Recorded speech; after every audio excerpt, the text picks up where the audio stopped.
আসসালামু আলাইকুম বন্ধুরা, আমি এখন দাঁড়িয়ে আছি একটি চুলার পাশে। আর আমার কাছে দেখুন খেজুরের রসগুলো জাল করার পর কিরকম সুন্দর একটা কালার চলে আসছে।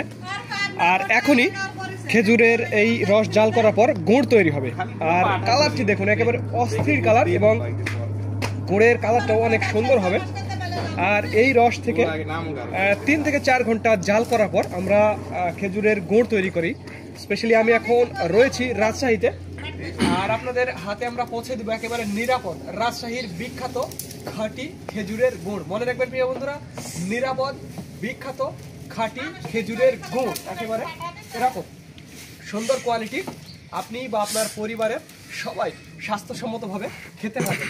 পিঠা পায়েস পুলিতে এই গুড়টি ব্যবহার করতে পারবেন, দুধে ফেটে যাবে না, এটি মনে রাখবেন প্রিয় বন্ধুরা। আর এই আর কি, তো যাদের খাঁটি খেজুরের গুড়ের প্রয়োজন তারা আমাদের জানাবেন।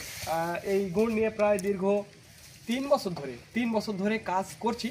এবছরও আপনাদের হাতে নিরাপদ গুড় তুলে দেওয়ার জন্যই আমাদের এই প্রয়াস, যাতে আপনারা নিরাপদ খাঁটি খেজুরের গুড়গুলো পান এবং সবাই মিলে এই শীতের মধ্যে আপনারা একটু ভালো একটা পিঠাপুলি বা এই জাতীয় আর কি খেতে পারবেন। তো ধন্যবাদ বন্ধুরা, this is Mizanur Rahman from Rajshahi.